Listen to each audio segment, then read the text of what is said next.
がここにいるうちの本物のスクールスポーツのために行こうぜベイビーバンこの国は気をつけて、現実になることがありますからね。Alright, so we're going to continue the tradition of covering Japanese boxing here on True School Sports. True School Sports, the #1 source for Japanese boxing in America. For an American, arigato gozaimasu. Thank you guys very much. And I have to got nice to see all the lovely viewers around the world tuning into this video. Now listen, man. We're going to talk about one of the young fighters from Japan that, was very, very promising. It's still very, very promising at the age of 25.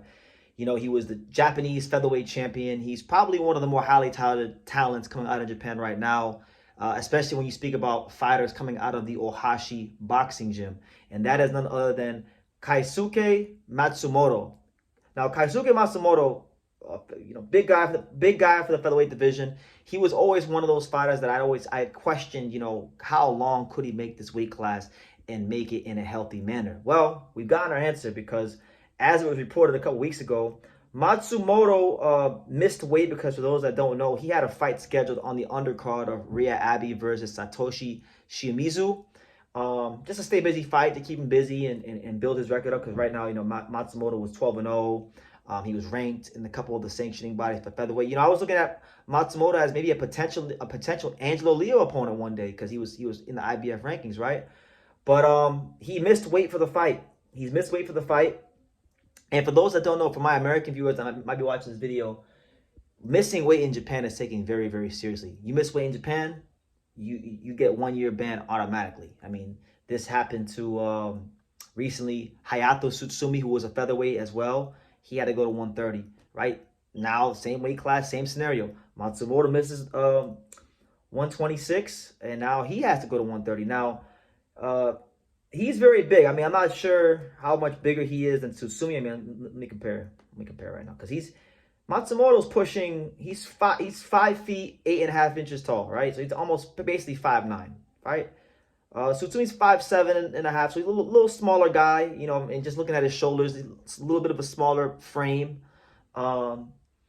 Listen, it's not out there a possibility because I had somebody point this out to me, and I give him a shout out. Shout out to my boy on Twitter, Monster Norgay_106390. That's his name on Twitter. He brought this to my attention, so he's actually the reason why I'm making this video. So shout out to him. With Matsumoto missing weight, being suspended for a year by the Japanese Boxing Commission, it's not out there a possibility that they move Matsumoto up to 135 because this happens sometimes in Japanese boxing because he pointed out to me that Daigo Higa, the champion in the lower weight categories, he had missed weight, and I went back and I looked it up. He missed weight back in, I believe it was 2018, and so they banned him for a whole year. And by the time he came back, he was fighting at pretty much bantamweight because he had fought Christopher Rosales at flyweight. Then he missed weight. Then he came back at bantamweight. So this happens in Japanese boxing sometimes. A fighter will miss weight, and if the JBC feels that they're too big for that weight class, they won't sanction them to fight. They'll sanction them to fight like 2 weight classes above where they missed weight at. So it's not out there a possibility. We could see Matsumoto at lightweight, right? But look, I would personally like to see Matsumoto at 130 at super featherweight because I think there's a lot of potential there for Matsumoto. I mean, right now, when you talk about 130, you have a couple of Japanese fighters at 130. You have Masanori Rikishi, who's getting ready to fight Eduardo Sugar Nunez here very soon for the title in a fight that he's not expected to win. You got him. You got Hayato Tsutsumi, who I mentioned missed weight. So there's actually the chance to make some big Japanese fights at super featherweight. So I like that possibility for him.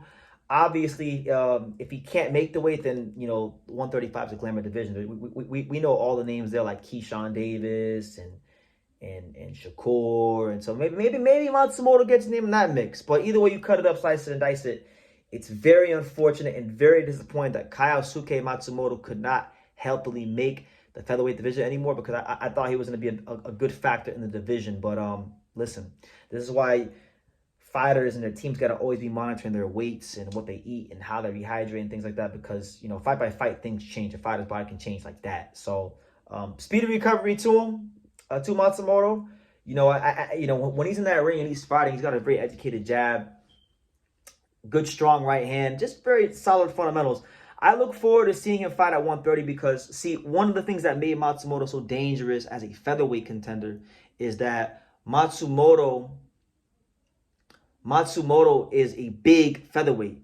I don't think he's going to be an extremely big super featherweight. I think he'll still be big, but it won't be the kind of size advantage he had as a featherweight. So, you know, that's where his boxing skills, his IQ, and these kind of things come into play. And I'm looking forward to seeing how he adjusts to all that, how he handles, you know, the new weight class in a year. So listen, we're not going to see Matsumoto for a year. Matsumoto, enjoy your vacation, eat some good udon noodles, eat some good Japanese food, some of that world-class Japanese food that I miss. Go enjoy that and train and stay in the gym and continue to learn, because he still is one of the bright young talents from Japan, and I want to see him do well and be a factor in boxing. So yeah, that's the news, guys. The Japanese Box Commission formally suspends Keisuke Matsumoto for a year for missing weight for his most recent fight.